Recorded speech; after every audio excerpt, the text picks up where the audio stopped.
Karena amalan yang dawam, yang continue, silatum billah, hubungan kita dengan Allah berarti nggak pernah putus. Beda amalan musiman yang naik gunung, habis itu apa? Nyungsep ke sumur, bukan cuma turun gunung. Kalau cuma turun gunung bisa naik, nih nyungsep ke sumur, subhanallah. Dan itu luar biasa jelas hubungan seorang hamba memang nggak boleh sedikit pun putus dengan Allah. Fa innal mauta baghtatan, karena sesungguhnya kematian itu datangnya tiba-tiba. Ditakutkan orang-orang yang amalan cuma musiman, dan ketika dia turun ternyata Allah Azza wa Jalla cabut nyawanya ketika futur itu. Tapi kalau orang amalannya continue terus walaupun itu sedikit, maka Allah Azza wa Jalla insyaallah ta'ala, harapan besar Allah Azza wa Jalla akan wafatkan dia dalam keadaan ibadah tersebut. Al-maut, datangnya kematian. Datangnya apa? Tiba-tiba jelas. Berapa banyak orang-orang yang memakai bajunya ternyata yang membukakan adalah orang-orang yang memandikan jenazah dirinya. Berbanyak orang yang menutup pintu mobilnya, ternyata yang membuka pintu mobilnya adalah orang-orang dari rumah sakit yang ketika mengantarkan jenazahnya dan seterusnya. Imam Syafi'i mengatakan berapa banyak para pemuda yang ternyata kain kafannya sudah dipintal dan dia tidak mengetahuinya.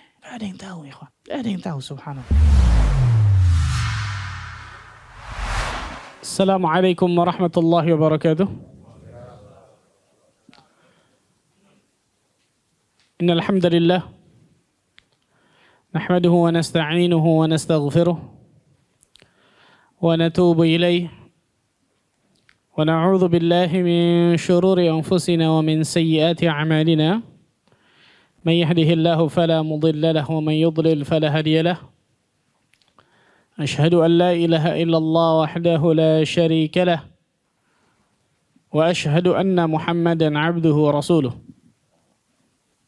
salawatullahi wa salamuhu alaihi nabiyyina wa habibina Muhammad sallallahu alaihi wa ala alihi wa sahbihi wa sallam.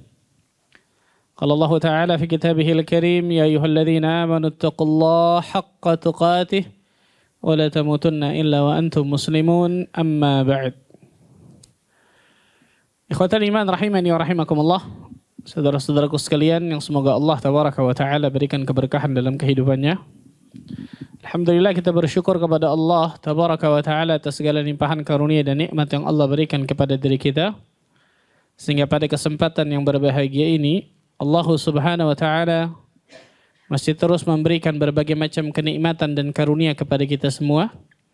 Sehingga kita dapat duduk hadir di majelis ilmu ini, di salah satu taman-taman surga di dunia ini. Dan semoga Allah Azza wa Jalla selalu berikan ilmu yang bermanfaat kepada diri kita semua, ikhwan. Allahumma amin.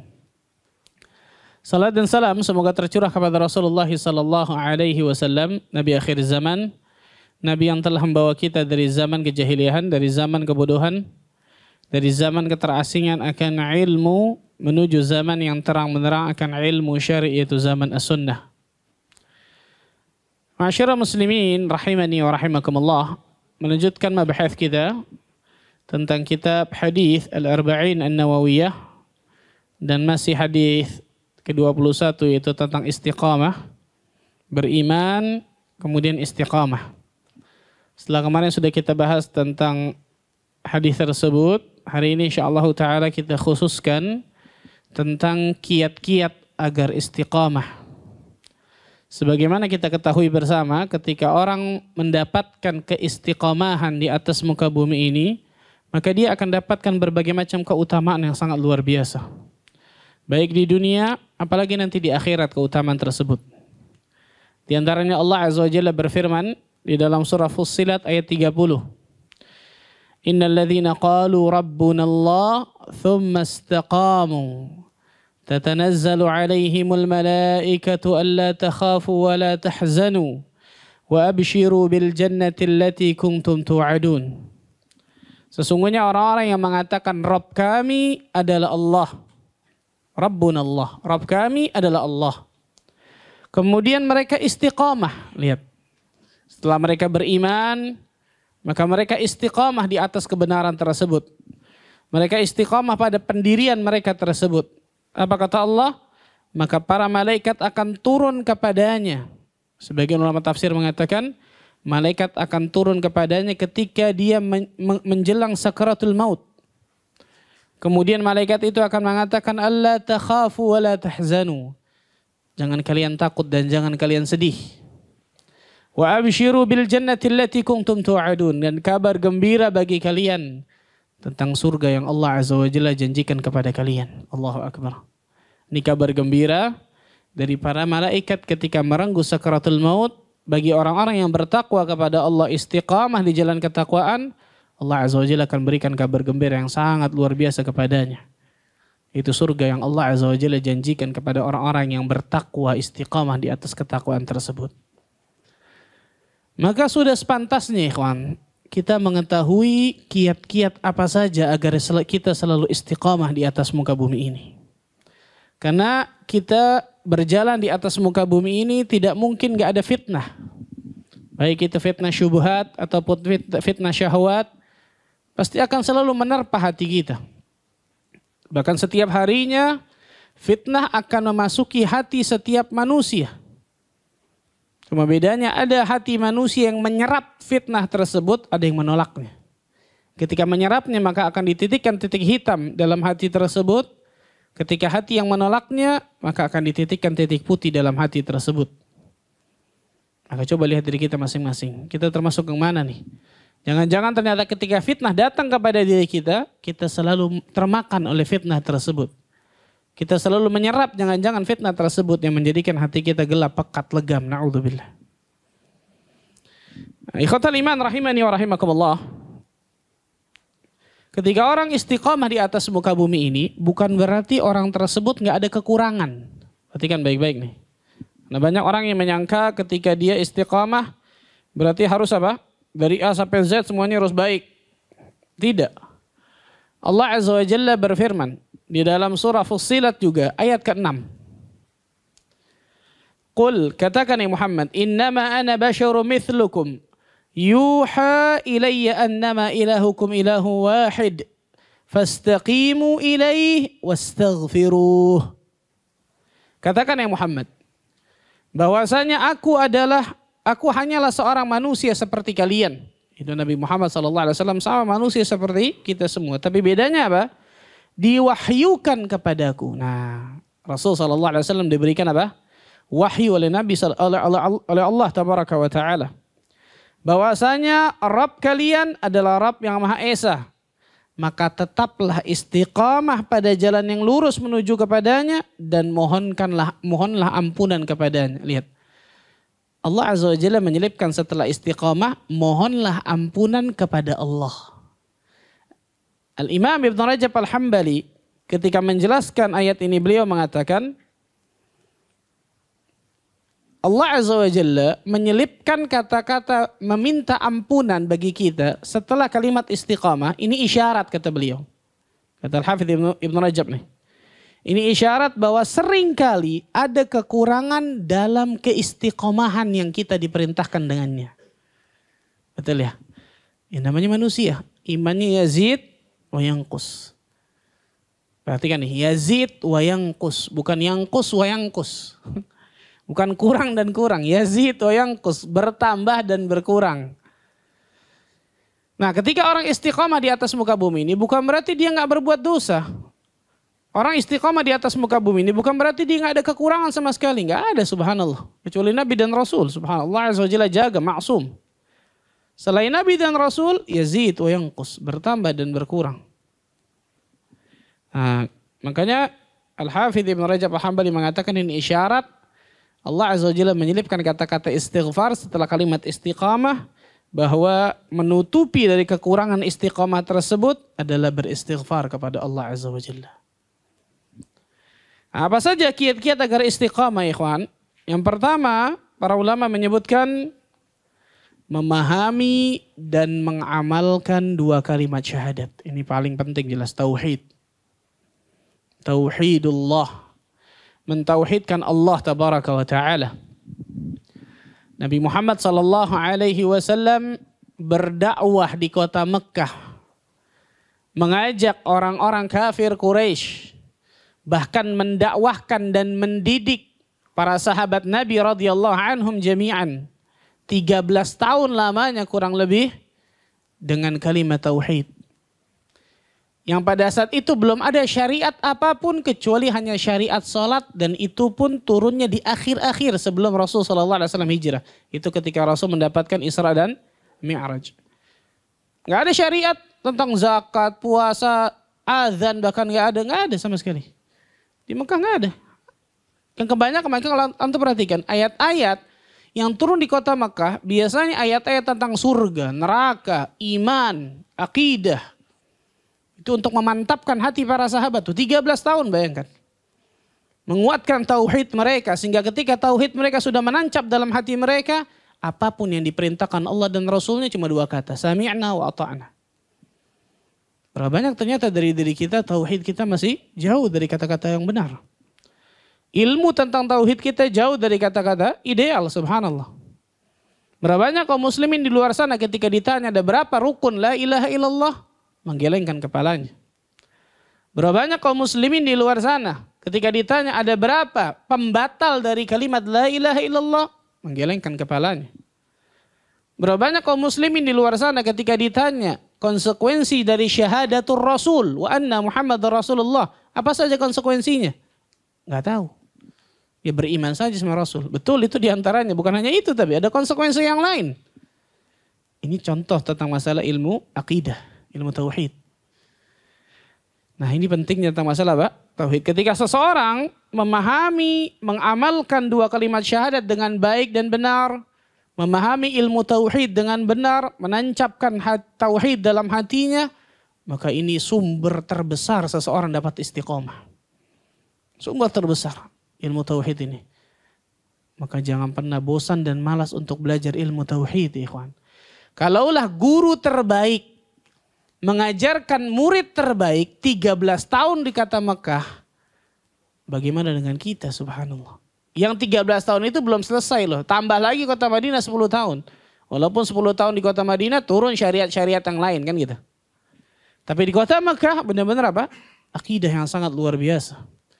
Ini menunjukkan bagaimana ketika seseorang ingin membangun sebuah bangunan, pondasi itu penting ya kawan.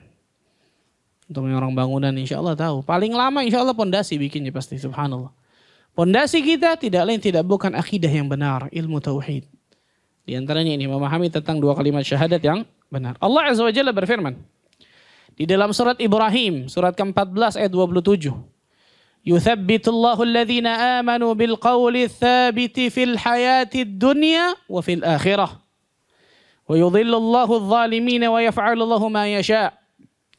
Allah Azza wa Jalla meneguhkan iman orang-orang yang beriman dengan qaulu thabit, dengan ucapan yang teguh. Ucapan yang teguh, sebagian ulama tafsir mengatakan qaulu la ilaha illallah. Perkataan la ilaha illallah. Kalimat tauhid. Dalam kehidupan dunia dan juga akhirat. Dan Allah Azza wa Jalla menyesatkan orang-orang yang zalim dan berbuat apa yang dia kehendaki.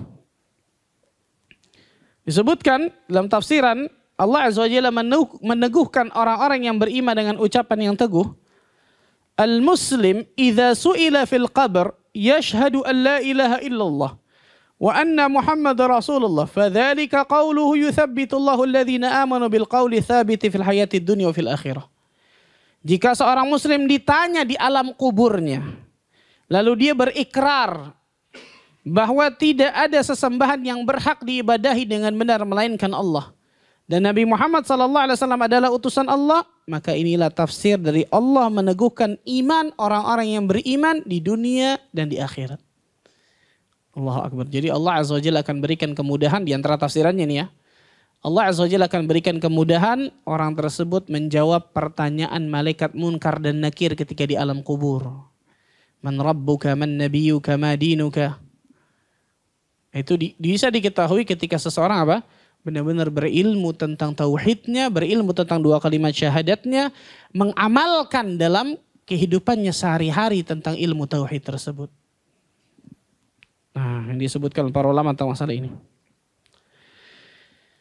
Itu yang pertama. Yang kedua, secara cepat ya. Yang kedua, di antara kiat agar kita istiqamah di atas muka bumi ini kata para ulama adalah bersahabat dengan Al-Quranul Karim. Allahu Akbar, kitab Allah. Jadi bersahabatnya dengan Al-Quran, bukan dengan gadget. Khalid bin Walid radhiyallahu anhu ketika akhir hayatnya memegang Al-Quran, kemudian mengatakan, syaghalani ankal jihad. Aku telah disibukkan dari jihad untuk memegangmu nih. Karena beliau selalu apa? Berjihad di jalan Allah Azza wa Jalla, jadi nggak begitu banyak untuk apa? Baca Al-Quran, mengkaji Al-Quran. Kalau sekarang kata Syekh, kita bukan megang Quran. Megang HP sambil mengatakan syaghalani ankal jihaz.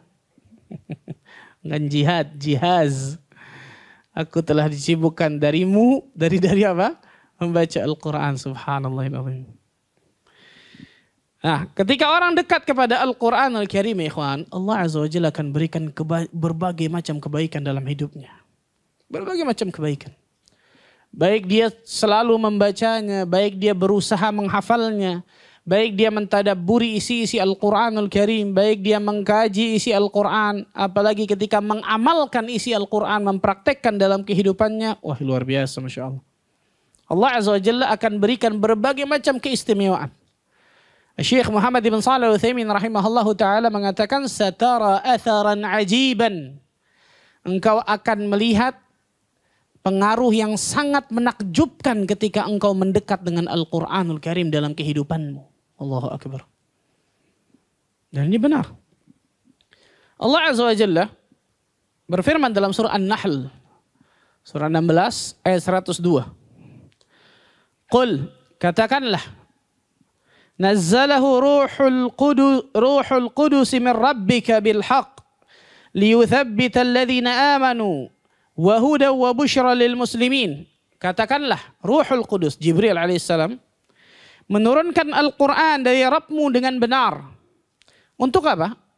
Liyuthabbita alladhina amanu, untuk meneguhkan hati orang-orang yang beriman. Lihat yang pertama, untuk apa? Meneguhkan, mengistiqomahkan hati orang-orang yang beriman. Menguatkan hati orang-orang yang beriman. Wahudan, dan menjadi petunjuk bagi diri kita semua. Karena Al-Quran sumber petunjuk jelas. Wa busyra lil muslimin, dan kabar gembira bagi orang-orang yang berserah diri kepada Allah Azza wa Jalla, muslimin. Subhanallah. Karena itu ikhwan, Allah Azza wa Jalla turunkan Al-Quranul Karim kepada Nabi kita Muhammad sallallahu alaihi wasallam enggak sekaligus langsung 30 juz. Itu banyak hikmahnya, subhanallah. Di antaranya Allah sebutkan itu dalam Al-Quran. Allah berfirman dalam surah Al-Furqan ayat 32. Wa qala alladhina kafaru laula nuzzila alaihi al-Qur'anu jumlatan wahidah kadzalika linuthabbita bihi fuadak wa rattalnahu tartila. Berkatalah orang-orang kafir. Orang-orang kafir di zaman Nabi Muhammad SAW ingin mencari-cari celah di antara kafir Quraisy kan gitu. Mengapa Al-Quran tidak diturunkan sekali aja langsung tuh? Langsung semuanya 30 juz kan gitu. Maka Allah Azza wa Jalla mengatakan apa? Kadzalika linuthabbita bihi fuadak. Allahu Akbar. Demikianlah agar kami perkuat hatimu dengannya. Agar kami teguhkan hatimu dengannya. Agar kami istiqomahkan hatimu ya Muhammad dengan Al-Quran tersebut. Pasti akan berbeda ketika perlahan-lahan, sedikit demi sedikit, tapi pasti daripada kemudian berak, hilang. Karena biasa tuh ikhwan. Suatu ilmu ketika didapatkan sekaligus dan dengan cepat, hilangnya pun akan apa? Sekaligus dengan cepat. Kan gak bisa belajar SKS. Tahu SKS? Sistem kebut semalam. Itu kenikmatan kita setiap ketika belajar tuh ikhwan. Gak bisa. Belajar agama gak bisa seperti itu, subhanallahiladzim. Gak bisa antum malam-malam sampai pagi baca Sahih Bukhari, pagi jadi ulama. Gak bisa. Sedikit demi sedikit, subhanallah. Dan itu untuk apa? Liuthabbita bihi fuadak. Untuk mentathbit, untuk menguatkan, meneguhkan, mengistiqamahkan hatimu ya Muhammad. Subhanallah. Warattalnahu tartila, dan kami membacanya secara tartil, itu dengan apa? Tartil, teratur dan benar. Maka Al-Quran ini adalah sumber hidayah. Al-Quran ini sumber keistiqomahan bagi orang-orang yang mendambakan keistiqomahan. Dan itu akan didapatkan ikhwan. Ada seorang ulama ketika dia berguru dengan ulama lain, selesai bergurunya, maka dia ingin berguru dengan guru yang lain. Gurunya ini memberikan pesan banyak sebelum dia berpindah, karena zaman dulu mulazamah kan talaqi kepada syekh. Sebelum dia berpindah ke guru yang lain, maka syekh ini memberikan banyak ujangan, banyak nasihat. Di antaranya apa? Jangan pernah engkau tinggalkan membaca Al-Quran dalam sehari. Kenapa? Karena pemahaman Allah berikan kepadamu tentang ilmu agama ini, itu akan berkaitan dengan banyaknya atau sedikitnya ketika engkau baca Al-Quran Al-Karim. Kata muridnya ini, murid yang sebenarnya jadi ulama sebenarnya, subhanallah. Maka aku praktikkan perkataan guruku ini. Sehingga ketika hari itu aku banyak baca Al-Quran, seakan-akan ilmu-ilmu yang lain itu Allah bukakan mudah untuk bisa aku fahami. Dan ketika hari itu aku sedikit baca Al-Quran, dan ternyata benar Allah Azza wa Jalla berikan kesulitan bagi diriku untuk memahami ilmu tersebut. Ini diantara keberkahan kenikmatan Al-Quran, ikhwan, subhanallah. Karena itu para ulama terdahulu yang paling pertama dari kecil, bayangkan ikhwan. Dari kecil selalu apa? Mendekat kepada Al-Quran, mengajarkan Al-Quran. Sehingga para ulama terdahulu berapa banyak subhanallah dari mereka yang sebelum balik sudah hafal Al-Quran. 7 tahun hafal Quran, 9 tahun hafal Quran, 11 tahun hafal Quran dan seterusnya. Ketika orang sudah dapatkan ini, modal berharga, Al-Quranul Karim, Al-Quran ini akan membuka kunci-kunci keberkahan ilmu-ilmu yang lain tuh ya kan. Subhanallah. Dan ini benar, subhanallah. Saya datang ke salah satu pesantren ketika saya studi banding. Pesantren ini menerapkan dari SMP dan SMA nggak boleh keluar. Karena metodenya dia 6 tahun hafizul Quran. Kemudian ketika di ujung kan ada apa UAN, betul ya? Ujian akhir nasional. Jadi pelajaran umum, UASnya juga ada dan seterusnya. Akhirnya kata mudirnya, saya juga nggak ngerti subhanallah, saya juga nggak tahu, saya juga bingung kata mudirnya. Padahal anak-anak ini belajar yang diujikan itu nggak lama. Saya lupa 1 semester atau 2 semester gitu. Tapi nilainya tinggi-tinggi semua, Masya Allah. Nilainya tinggi-tinggi semua. Kata gurunya apa? Kata mudirnya apa? Dan saya yakin itu karena keberkahan Al-Quran ketika mereka hafal Al-Quran. Sehingga Allah Azza wa Jalla berikan kemudahan dari ilmu-ilmu yang lain. Allahu Akbar, subhanallah. Ini benar, subhanallah. Ikhwan. Dan yang paling terpenting, kunci keistiqomahan. Ini yang paling penting, ikhwan. Al-Quranul Karim sumber hidayah. Kita, alhamdulillah, Allah Azza wa Jalla telah berikan hidayah Islam. Bahkan alhamdulillah, kita mendapatkan hidayah sunnah Nabi SAW. Tapi pertanyaannya, siapa yang akan menjamin hidayah ini gak hilang nanti di tengah jalan? Bahkan yang lebih parah lagi apa? Siapa yang akan jamin ketika merenggut sakaratul maut, Allah Azza wa Jalla akan berikan kematian husnul khatimah kepada kita. Itu semua butuh hidayah tuh ikhwan. Mendapatkan Islam butuh hidayah. Mendapatkan hidayah sunnah butuh hidayah. Mendapatkan menuntut ilmu agama seperti ini butuh hidayah ikhwan. Tanpa hidayah dari Allah gak mungkin kita bisa duduk di sini. Mengamalkan ilmu yang telah kita ketahui butuh hidayah. Berapa banyak orang yang nuntut ilmu. Tapi mengamalkan dalam kehidupannya sama sekali enggak. Ilmunya hanya sekedar koleksi dalam kepalanya. Oh ya saya tahu itu haram tuh, tetap aja dilakuin. Ini kan mengamalkan ilmu butuh hidayah berarti, betul ya dari Allah. Mengistiqomahkan amalan butuh hidayah lagi. Apalagi tadi ketika merenggut sakaratul maut untuk dia bisa dapatkan husnul khatimah butuh hidayah lagi dari Allah. Dan itu bisa didapatkan ketika orang mendekat bersahabat dengan Al-Quranul Karim. Pantaslah Rasul sallallahu alaihi wasallam bersabda dalam sebuah hadis yang sahih yang diriwayatkan oleh Imam Muslim, "Innallaha yarfa'u bihadzal kitabi aqwaman wa yadh'u bihi akharin." Sesungguhnya Allah Azza wa Jalla akan mengangkat suatu kaum dengan Al-Quran dan akan menghinakan suatu kaum dengan Al-Quranul Karim. Kalau kita ingin diberikan izzah kemuliaan dunia akhirat oleh Allah Azza wa Jalla, jangan pernah jauh dari Al-Quran, ikhwan. Jangan pernah jauh dari Al-Quran. Bahkan kita nggak bisa menjadi sebaik-baik umat kecuali ketika kita belajar Al-Quran dan mengajarkannya. Siapa yang bilang ini? Nabi kita Muhammad sallallahu alaihi wasallam. Khairukum man ta'allama al-Qur'ana wa 'allamahu. Sebaik-baik kalian adalah orang-orang yang belajar Al-Quran dan mengajarkan Al-Quran tersebut. Nah, kalau kita bicara Al-Quran ini panjang lebar luar biasa ya. Panjang lebar luar biasa. Bahkan Allah Azza wa Jalla mensifati Al-Quran di dalam Al-Quran itu luar biasa banyaknya. Di antaranya ruh dan nur. Ruh dan cahaya. Dan Allah sebutkan itu dalam surah Asy-Syura. Yang manusia pasti membutuhkan ruh dan juga cahaya dalam kehidupannya. Ala kulli hal, intinya ketika kita ingin mendapatkan keistiqomahan maka jangan pernah jauh dari apa? Al-Quranul Karim. Yang ketiga kata para ulama, iltizam ala syariatillah. Komitmen dalam menjalankan syariat Allah. Harus ada komitmen nih kawan. Kalau kita cari fulus aja, kalau kita cari ilmu dunia aja harus komitmen, apalagi cari akhirat, kan gitu maksudnya.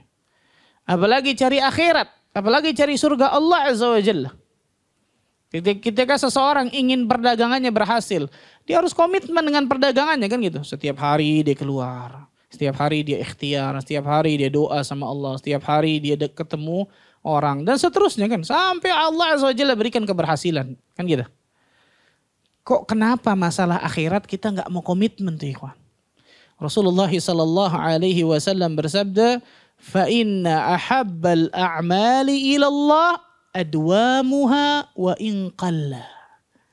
Sesungguhnya amal yang dicintai oleh Allah Azza wa Jalla yang dawam, istiqamah, terus menerus tuh. Wa in qalla, walaupun itu sedikit. Lihat Rasul katakanlah, walaupun itu sedikit. Allahu Akbar. Istiqamah, continue. Syekh Abdul Muhsin Al-Abbad Al-Badr hafizahullah ta'ala menyebutkan, kenapa amalan yang dawam, continue ini lebih dicintai oleh Allah daripada amalan yang musiman. Karena kita biasanya beramal musiman ya kan. Contoh Ramadan.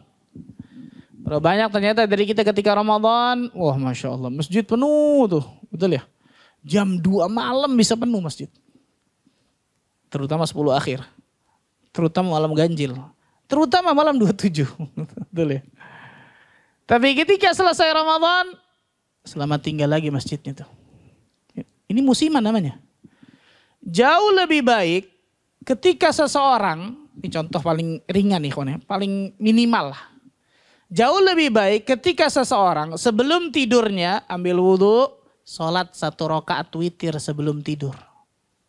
Ini paling ringan minimal nih. Tapi tidak pernah dia tinggalkan seumur hidupnya. Sebelum tidur, ambil wudhu, salat witir 1 rakaat. Sebelum tidur, ambil wudhu, salat witir 1 rakaat tidur. Tidak pernah dia tinggalkan seumur hidupnya. Amalan yang kedua ini lebih dicintai oleh Allah daripada amal yang pertama. Karena 2 sebab kata Syekh Abdul Muhsin. Hafizahullah ta'ala. Yang pertama, karena amalan yang dawam, yang continue, silatum billah. Hubungan kita dengan Allah berarti gak pernah putus tuh. Beda amalan musiman yang naik gunung, habis itu apa? Nyungsep ke sumur, bukan cuma turun gunung. Kalau cuma turun gunung bisa naik, ini nyungsep ke sumur, subhanallah. Karena amalan yang dawam terus itu akan apa? Silatum billah, hubungan kita berarti nggak pernah putus kepada Allah Azza wa Jalla. Dan itu luar biasa jelas hubungan seorang hamba memang nggak boleh sedikit pun putus dengan Allah.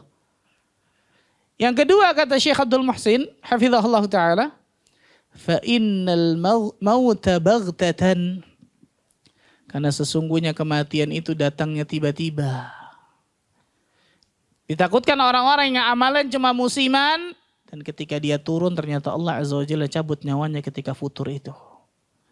Tapi kalau orang amalannya continue terus walaupun itu sedikit, maka Allah Azza wa Jalla insyaallah ta'ala harapan besar Allah Azza wa Jalla akan wafatkan dia dalam keadaan ibadah tersebut. Mauta fa innal mauta baghtatan. Al-maut datangnya kematian, datangnya apa tiba-tiba jelas. Berapa banyak orang-orang yang memakai bajunya ternyata yang membukakan adalah orang-orang yang memandikan jenazah dirinya. Berapa banyak orang yang menutup pintu mobilnya ternyata yang membuka pintu mobilnya adalah orang-orang dari rumah sakit yang ketika mengantarkan jenazahnya dan seterusnya.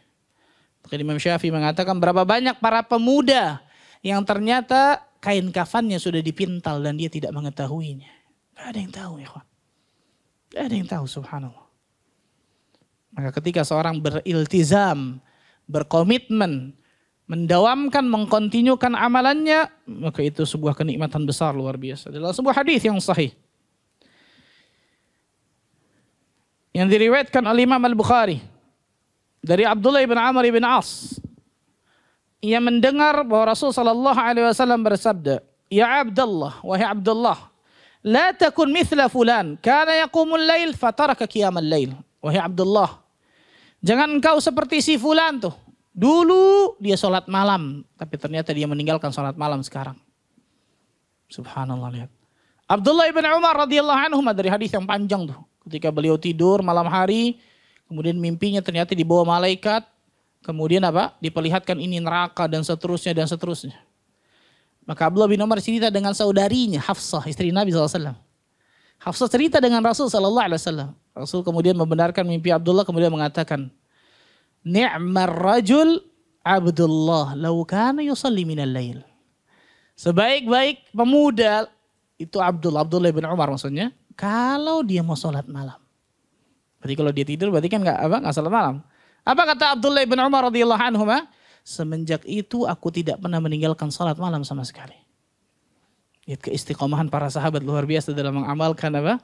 Mengamalkan amalan saleh luar biasa, ikhwan, subhanallah. Itu pula didapati dari Ummu Habibah radhiyallahu anha, yang antara istri Nabi SAW. Ummu Habibah ketika mendengar bahwa barang siapa man shalla fil yawm 12 raka'a banallahu lahu baitan fil jannah. Barang siapa yang melaksanakan salat 12 rakaat dalam satu harinya, maka akan dibangunkan rumah di surga. 12 rakaatnya maksudnya salat rawatib, qabliyah dan ba'diyah. 2 rakaat qabliyah subuh, 4 rakaat qabliyah zuhur, hadits Ummu Habibah 4 rakaat, 2 rakaat qabliyah ba'diyah zuhur, 2 rakaat ba'diyah maghrib, 2 rakaat ba'diyah isya. 12. Boleh 10, boleh 12, tapi dari Ummu Habibah 12. Semenjak itu Ummu Habibah enggak pernah meninggalkan sama sekali 12 rakaat tersebut. Bayangkan. Kemudian apa? Yang meriwayatkan hadis itu, anak lupa perawinya, subhanallah. Ini ceritakan dalam keistiqomahan para ulama salaf terdahulu nih. Ummu Habibah enggak pernah meninggalkan apa? 12 rakaat tersebut. Yang meriwayatkan hadis itu, anak lupa Alqamah atau siapa gitu. Ketika mendengar dari Ummu Habibah, enggak pernah meninggalkan 12 rakaat itu. Rawi yang di bawahnya, saya lupa namanya, tidak pernah meninggalkan 12 rakaat tersebut. Terus tuh. Ilmu diamalkan. Ketika mereka dapatkan satu ilmu, maka mereka berusaha mengamalkan ilmu yang telah mereka ketahui, maka ilmu mereka jadi barakah. Mengiltizamkan. Nah, ini disebutkan para ulama tentang masalah hal ini. Yang keempat, membaca kisah-kisah orang-orang saleh terdahulu yang bisa jadi uswah, qudwah dalam istiqamah. Membaca kisah-kisah orang-orang saleh terdahulu. Baik para nabi, para rasul, kemudian orang-orang saleh seperti para sahabat, tabi'in, tabi'ut tabi'in, a'immatul mujtahidin, para ulama salaf terdahulu. Ketika membaca kisah-kisah mereka, wah luar biasa, Masya Allah. Luar biasa, subhanallah. Contoh, Sa'id bin Musayyib, rahimahullah ta'ala. Tahu? Ada yang tahu, ikhwan? Sa'id bin Musayyib, di antara 7 fuqaha Madinah. Sa'id bin Musayyib ada amalan yang sangat luar biasa spesial yang mungkin sangat berat untuk kita mengikutinya. Apa itu? Sa'id bin Musayyib selalu sholat berjamaah di masjid selama 40 tahun lamanya dan gak pernah melihat punggung orang ketika itu. Berarti saf mana? Saf awal. Luar biasa, Masya Allah. Bahkan ketika fitnah Hajjaj bin Yusuf Ats-Tsaqafi di kota Madinah, gak ada orang yang berani sholat di Masjid Nabawi kecuali beliau sendiri. Hajjaj mengatakan biarin aja, dia udah orang gila tuh. Fitnah Hajjaj bin Yusuf Ats-Tsaqafi ini gubernur terbengis luar biasa nih. Sa'id bin Musayyib gak ada urusan, sholat Masjid Nabawi sendiri. Zaman dulu sempat terjadi apa fitnah besar ketika di Madinah dan Mekah ini. Bahkan apa? Merobohkan sebagian dari bangunan Ka'bah dari Hajjaj bin Yusuf Ats-Tsaqafi ini. Kecuali Sa'id bin Musayyib datang ke Masjid Nabawi sholat. Allahu Akbar. Di antara 7 fuqaha Madinah nih, kawan. Yang saya bingung kan subhanallah. Coba untuk 1 tahun aja betes. 1 tahun nggak ketinggalan sholat berjamaah di masjid. Laki-laki nih ya jelas. Itu 1 tahun aja berat ya ikhwan. Ini 40 tahun lamanya. Nggak pernah tinggalan sholat berjamaah di masjid dan nggak pernah melihat punggung manusia. Allahu Akbar. Maka pantaslah kata para ulama kisah-kisah orang-orang saleh terdahulu. Kalau kita baca kita akan menggelengkan kepala kita mengatakan ini benar nggak ini? Kalau ini datang kepada kita bukan dari sanad yang sahih mungkin kita akan dustakan itu. Kok bisa ya manusia begini? Tapi datang kepada kita dengan sanad yang sahih subhanallah. Allahu Akbar. Al-Imam Syafi'i rahimahullahu ta'ala mengatakan apa? Aku tidak pernah kekenyangan selama 16 tahun lamanya kecuali cuma 1 kali. Kita tiap hari Masya Allah ini subhanallah. Betahak mulu, sendawa mulu kerjaan subhanallah. Kekenyangan mulu. Allahu Akbar. Belum kita lihat bagaimana nuntut ilmunya mereka. Al-Imam Baqi ibn Makhlad. Al-Imam Baqi ibn Makhlad dari Andalusia, Spanyol.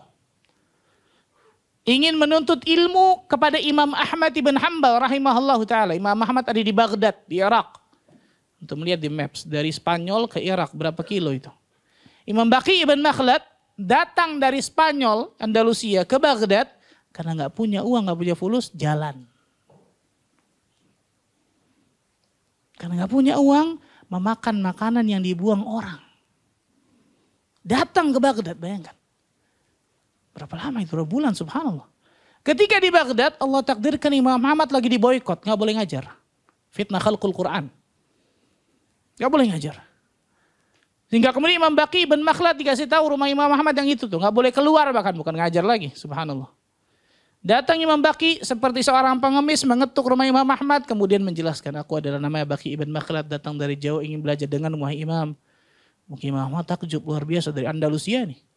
Sudah pantasnya aku untuk menjamumu sebenarnya. Tapi aku sedang diboikot. Gak boleh keluar. Gak boleh ngajar dan seterusnya. Maka setiap hari Imam Baqi ibn Makhlad datang ke rumah Imam Ahmad. Seperti seorang pengemis. Dan Imam Ahmad memberikan. Seperti memberikan uang gitu. Tapi sebenarnya diberikan apa? Kertas yang isinya adalah hadis Nabi SAW. Jadi terkadang dikasih 2 hadis. Terkadang dikasih 3 hadis. Terkadang dikasih 4 hadis. Setiap hari. Belajarnya begitu tuh ikhwan. Siapa dari kita yang bisa sanggup seperti ini bayangkan. Jalan dari Andalusia, gak punya uang, makan bayangkan apa? Makan yang ada yang di pinggir jalan subhanallah, yang dibuang orang bahkan subhanallah. Sampai di Baghdad seperti itu. Tapi Allah berikan keberkahan luar biasa. Membaca kisah-kisah orang saleh terdahulu luar biasa. Bagaimana rasa takut mereka kepada Allah. Bagaimana kemudian ketakwaan mereka kepada Allah. Bagaimana sholat malam mereka dan seterusnya. Allahu Akbar. Itu akan mengecas iman kita luar biasa. Syekh Muhammad Nasiruddin Al-Albani rahimahullahu ta'ala. Ketika umur beliau 85 tahun. Tangan beliau sudah bergetar ketika nulis tuh. Beliau mentakhrij ulang kitab Targhib wa Tarhib. Kitab Targhib wa Tarhib bukan tipis segini ya kawan. 4 jilid tebal-tebal. Ada 4 jilid, ada yang 6 jilid. 4 jilid kebanyakan. 4 jilid tebal-tebal. Mentakhrij ulang. Antum tahu takhrij? Satu hadis itu bisa panjang lebar luar biasa takhrijnya. Satu hadis loh. Dalam kitab Targhib wa Tarhib itu ada ribuan hadis. Umur 85 tahun. Mentakhrij ulang kitab beliau sendiri. Itu tentang At-Targhib wa Tarhib keluar. Sahih Targhib wa Tarhib. Umur 85 tahun. Tangannya sudah bergetar, matanya sudah sulit mungkin untuk baca. Makanya para ulama mengatakan apa? Semangat para ulama itu dalam menuntut ilmu dan beramal saleh itu mengalahkan badannya. Badannya kalah. Tapi semangatnya selalu apa? Naik. Syekh Al-Albani rahimahullah ta'ala ketika di Maktabah Damaskus disebutkan. Maktabah Damaskus itu besar luar biasa. Ketika beliau naik ke atas, jadi beliau naik ke atas, naik ke atas itu pakai tangga. Jadi maktabahnya besar sampai tinggi, ada tangga untuk ditaruh kemudian naik. Ngambil buku sesuatu, kemudian baca sebentar. Mungkin niatnya baca daftar isi dan seterusnya. Saking enaknya dihitung oleh muridnya, dilihat. Baru turun, 2 jam diri di situ. 2 jam ambil buku, di atas tangga nih kawan subhanallah. 2 jam baru turun. Kita jangankan 2 jam. Baca duduk aja luar biasa 5 menit bisa 7 kali nguap kali subhanallah.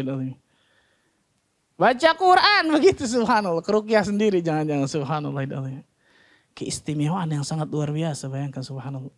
Dan kisah-kisah yang sangat luar biasa yang disebutkan oleh para ulama tentang masalah hal tersebut. Allah Azza wa Jalla berfirman di dalam surat Hud ayat ke-11.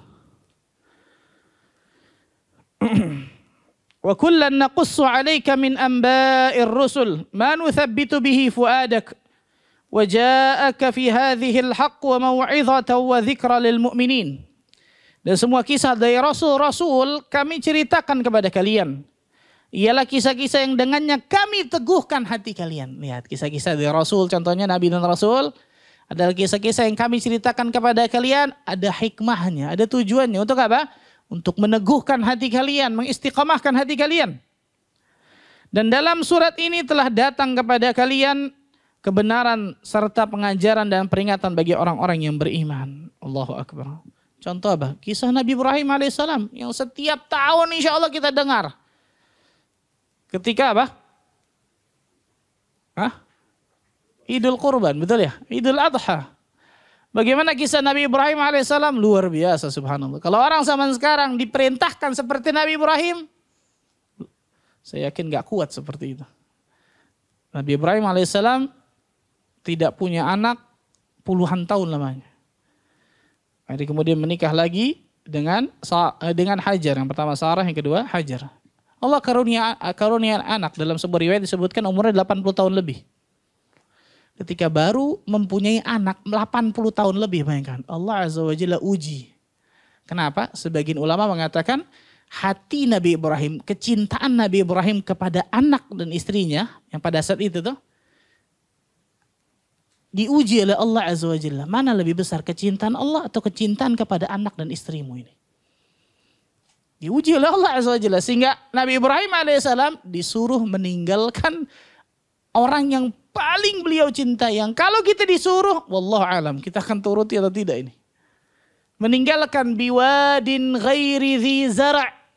Bayangkan, di lembah yang gak ada apa-apa. Gak ada kehidupan, gak ada air, gak ada pohon, gak ada orang. Wadin ghairi dhi zara'. Bayangkan. Apa yang dikatakan Ibrahim? Sami'na wa ata'na. Ditinggalkan anak dan istrinya. Yang sampai sekarang kita tahu tuh subhanallah. Air Zam-Zam, adanya sa'i dan seterusnya kan gitu ya. Sudah, anak itu kembali besar. Falamma balagha ma'ahu as-sa'iyah. Ketika anak itu semenjak sudah mulai apa? Sudah mulai remaja. Allah berikan lagi ujian lagi kepada Nabi Ibrahim alaihissalam. Diuji lagi kecintaan kepada Allah, mana nih yang lebih besar? Cinta kepada Allah atau cinta kepada anak dan istrinya? Allah Azza wa Jalla suruh sembelih, bayangkan subhanallah. Tapi itulah Allah Azza wa Jalla adil, ya, maha adil. Kepala keluarga yang saleh dapatkan istri yang salehah dan anak yang saleh. Betul ya? Jelas ini. Ketika Nabi Ibrahim mengatakan, bertanya kepada Nabi Ismail alaihissalam bahwa anni azbahuk, aku melihat dalam mimpiku aku mau menyembelih dirimu. Apa kata anak yang saleh ini? Ya abati fa'al ma tu'mar, satajiduni insyaallah minas sabirin. Wahai abati, abati ini kalimat atau kata-kata bang ayah sama aslinya, tapi kalimat yang paling halus, paling lembut gitu.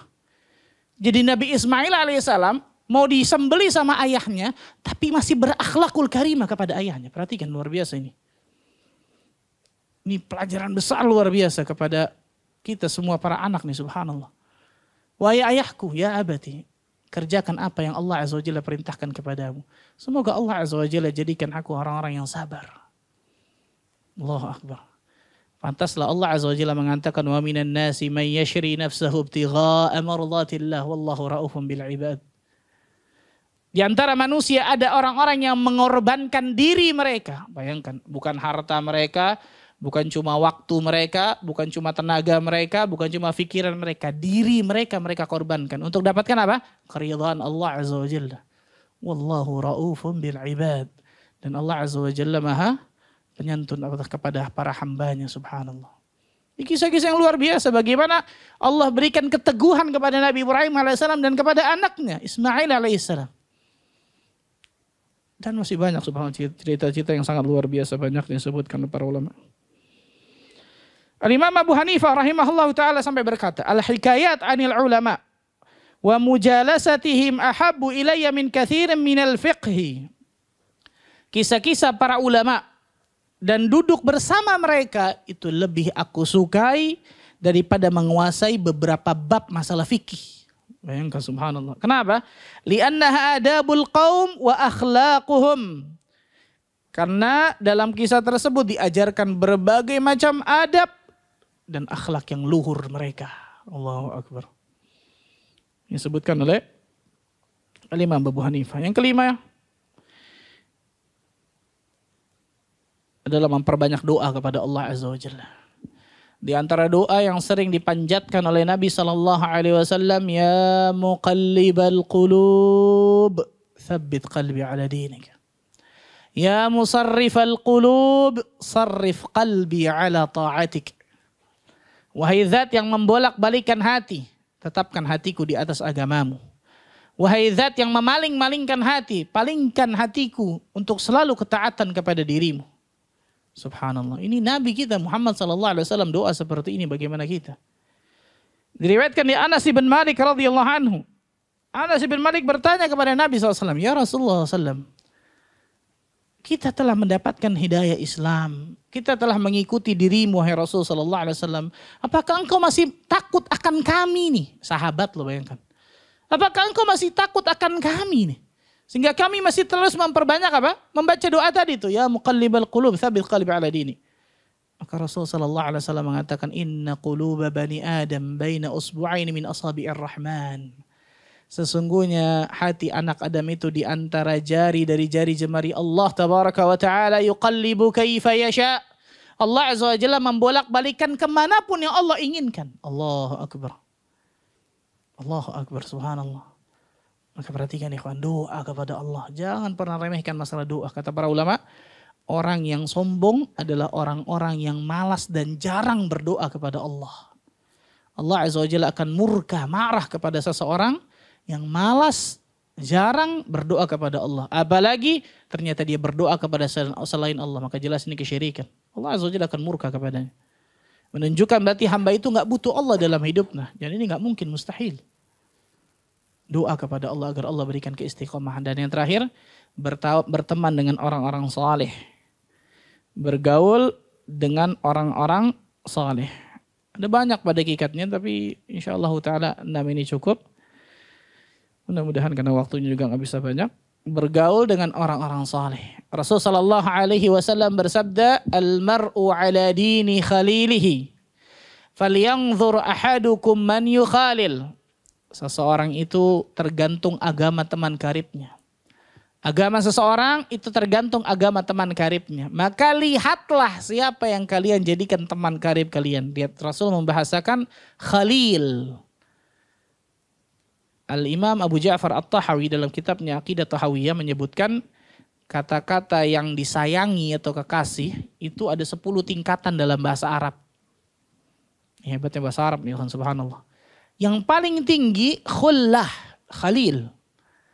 Karena itu hanya 2 makhluk di jagat raya ini yang Allah berikan gelar ini kepada 2 makhluk ini. Siapa itu? Nabi Ibrahim alaihissalam dan Nabi Muhammad sallallahu alaihi wasallam. Cuma 2 makhluk ini saja, enggak ada yang lain. Khalilur Rahman, kekasihnya Allah yang disayangi oleh Allah. Rasul sallallahu alaihi wasallam mengatakan kepada kita, al-mar'u ala dini khalilihi. Agama seseorang tergantung agama teman dekatnya. Falyanzur ahadukum man yukhalil. Maka lihatlah siapa yang kalian jadikan teman dekat kalian. Siapa yang kalian jadikan sahabat karib kalian. Bukan sekedar kenal. Kalau sudah kenal semua orang bagus, supel, silahkan, subhanallah. Teman dekat, sahabat karib.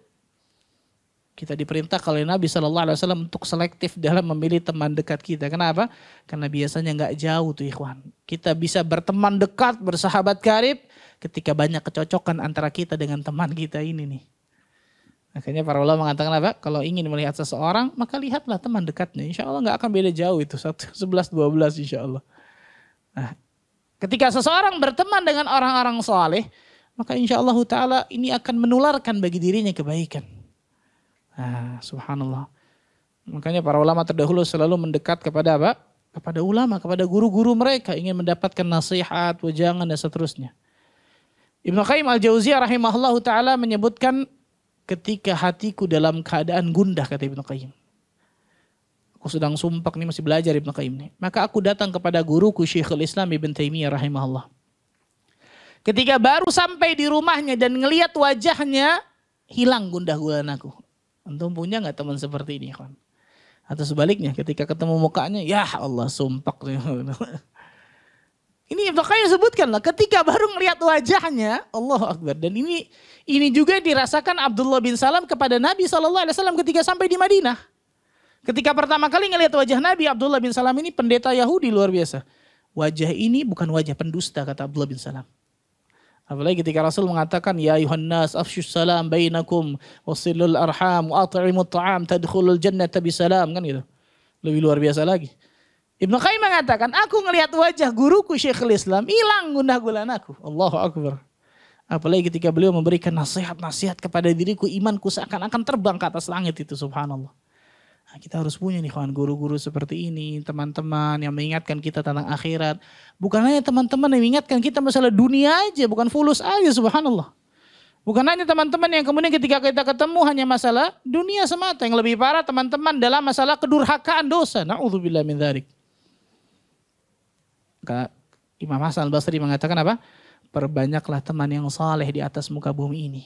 Karena teman yang saleh itu akan memberikan syafaat nanti di hari kiamat bagi diri kita. Barakallahu fikum. Itu mungkin yang saya bisa sampaikan. Semoga Allah Azza wa Jalla berikan keistiqoman selalu bagi diri kita. Dan Allah Azza wa Jalla selalu berikan tambahan hidayah kepada diri kita. Silakan, mungkin ada yang bertanya.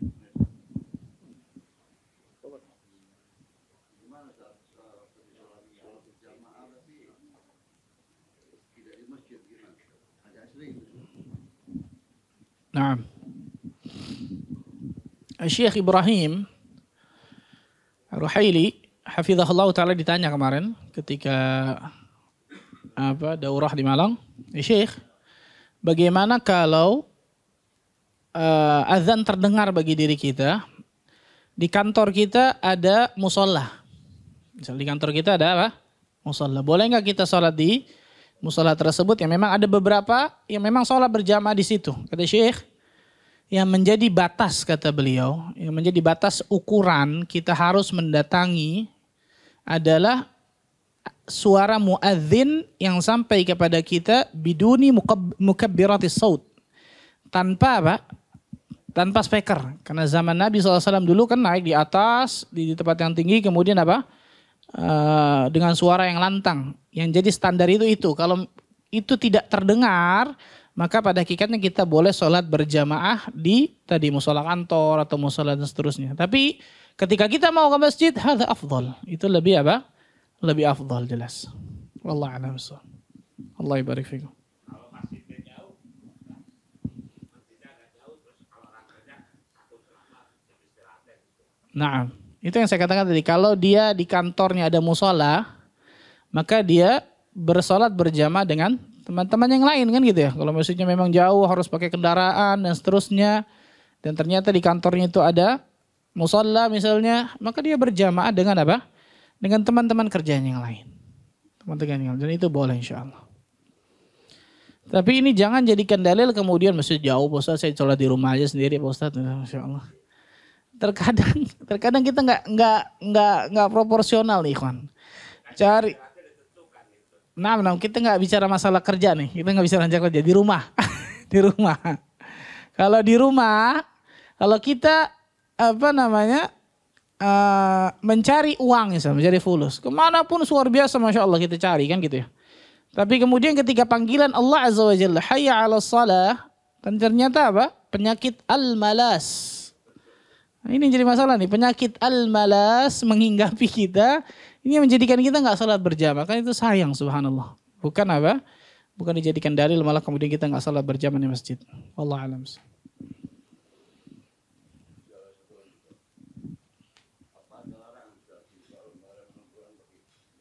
Aywa, na'am. Sahih, betul. Para ulama menyebutkan masalah ini, sahih. Ini ada larangan dari para ulama tentang masalah ini ditakutkan hadza istihza bil Quran. Ditakutkan itu masuk ke dalam melecehkan Al-Quran. Walaupun kita tidak ada niat sama sekali, kan gitu. Contoh, antum ambil tangan gitu kemudian mau salaman sama orang. Kira-kira orang salaman mau nggak kira-kira ikhwan? Mau kira-kira? Ambil gini kan gitu. Dan ini dibahas sama para ulama sahih. Dibahas seluruh madhab membahas ini, Suf. Seluruh madhab membahas ini masalah ini. Dan seluruh madhab setahu saya, wallah alam bisawab, sepanjang pengetahuan saya, nggak membolehkan masalah ini. Tidak membolehkan masalah hal tersebut. Ketika membuka lembaran mushaf Al-Quran, kemudian memakai apa? Air liur kita. Bisa dengan cara macam-macam insya Allah. Jangan dengan apa? Ini karena mungkin hanya kebiasaan aja di sini kan. Maka dirubah di situ. Betul. Karena bagus Masya Allah. Subhanallah. Barakallahu fikum.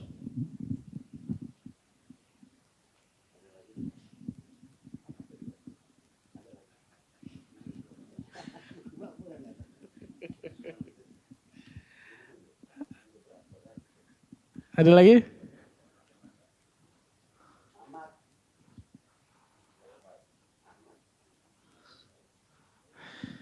Baik, ada lagi Masya Allah. Semoga Allah Azza wa Jalla berkahi pertemuan kita. Semoga Allah Azza wa Jalla jadikan dari kita termasuk golongan hamba-hamba Allah yang selalu Allah berikan hidayah taufik untuk meniti siratal mustaqim. Sampai nantinya Allah wafatkan dari kita dalam keadaan husnul khatimah. Sebagaimana Allah kumpulkan kita di tempat ini, mudah-mudahan juga bisa Allah kumpulkan kita nanti di surga Firdaus tanpa hisab dan tanpa azab. Allahumma amin rabbal alamin. Subhanakallah bihamdika asyhadu an la ilaha illa anta astaghfiruka wa atubu ilaik. Wassalamualaikum warahmatullahi wabarakatuh.